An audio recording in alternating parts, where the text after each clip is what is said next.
Shabbat Shalom, everybody, and Chag Sameach, and welcome everybody who's joining us here this morning. This is really the day that we begin. It is a day of renewal. It's the day of spring. Spring is slowly arriving in our beautiful community, and mostly it comes from within us, from our commitment to blossom, and also our commitment to take certain first steps. And folks, ladies, gentlemen, boys, girls, I want to talk this morning about the first steps that we take. There is a piece of us that knows often in our lives that we have to take steps forward. And often we are afraid, and often we are reticent, but our tradition encourages us to take those first steps. So I want to take a step back first. And I want to ask in front of everyone here this morning, what were the first steps that our ancestors took towards freedom, towards redemption? So you could say that the first steps were stepping into the sea after it split. And there's a beautiful tradition that Nachshon, who was from the tribe of Yehudah, was the first one to step in because, after all, who knew what would happen? He had the courage to step forward. You could say that the first steps were the steps that our ancestors took from Ramses, from a town that they built that was named after their tormentor, towards freedom. You could go back further.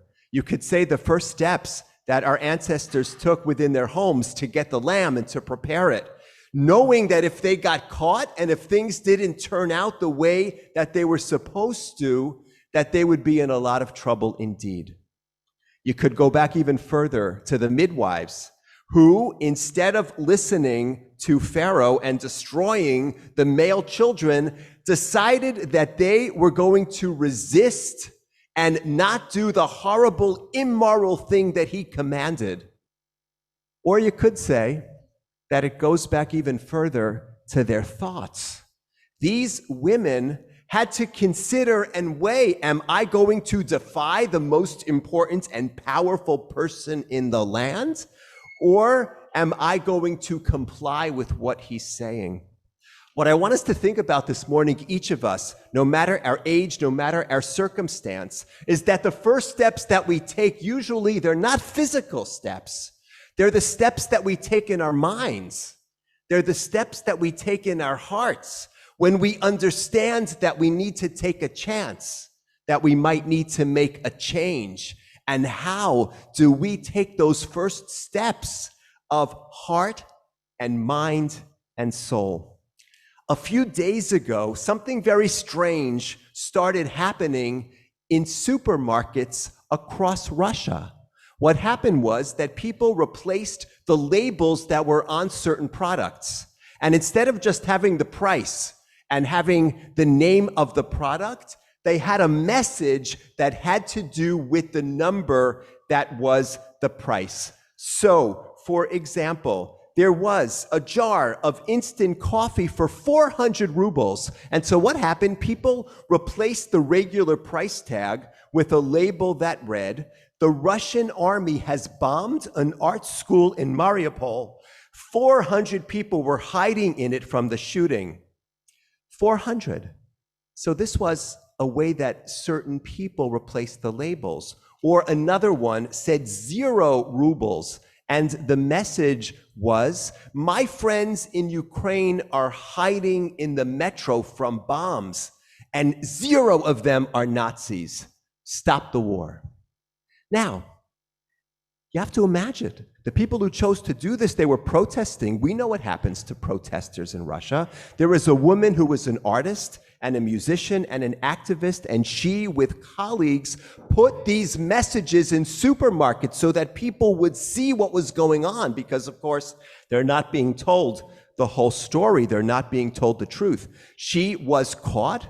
If she is convicted of disturbing the peace, of spreading lies, which is the way the government looks at it, she'll face 10 to 15 years in prison. So imagine she had to psych herself up. The first steps were not steps toward the supermarket. They were in her own mind and heart and soul and her friends and her colleagues. Are we going to take a chance to try to make a change? Folks, there are moments for all of us when we have an opportunity to do that. We can do it in our communities. We can do it in the nations in which we live. We can do it in the schools that our children attend. We have to say to ourselves, first of all, am I ready? Am I ready to step up and to say something that might be difficult? Am I ready to do something that will require courage? The first steps occur long before our feet and our hands and our voices actually do anything. And sometimes it's more personal. Sometimes the thoughts that lead us to take first steps are more personal.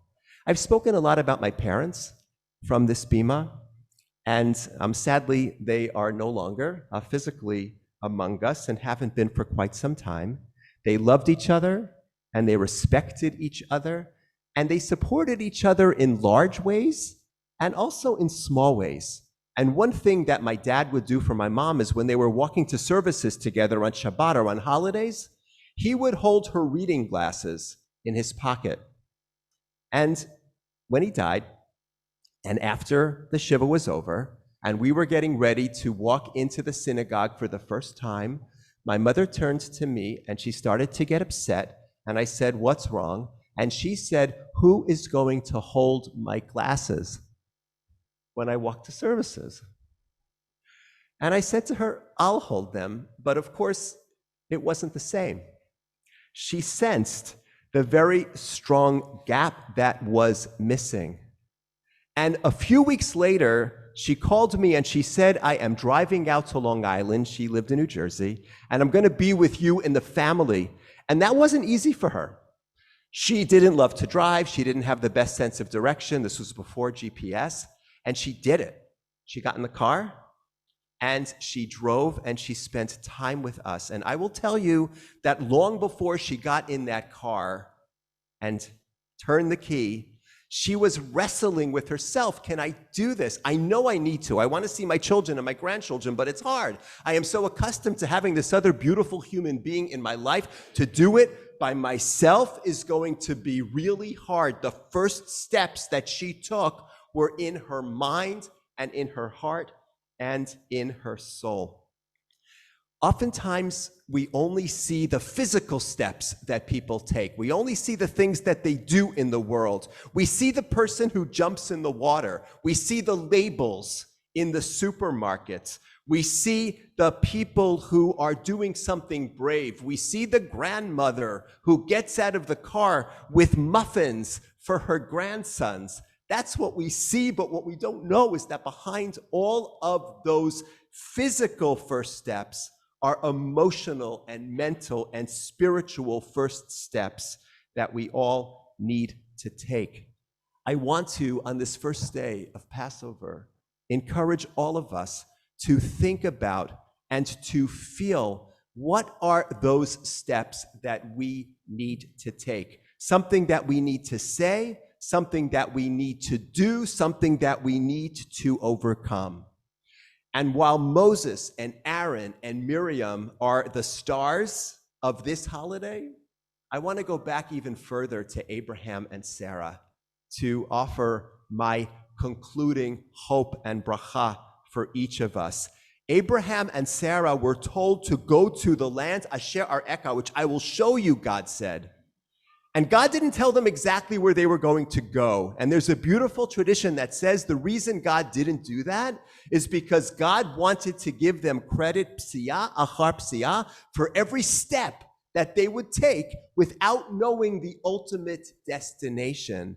And so the founding couple of our beautiful faith and tradition were taking steps without fully knowing their final destination. So I want to invoke God's bracha for each step that we take. Some of them are invisible, some of them are visible. Some of them are in our minds and our hearts before they reach our legs and our hands and our voices. Some of them we take trembling And some of them we take with joy, and some with a little bit of each, and they get us closer to the place that we know deep down we need to be. May God bless each step we take, especially our first steps on this beautiful Chag of renewal and of moving forward from a difficult place to a better place.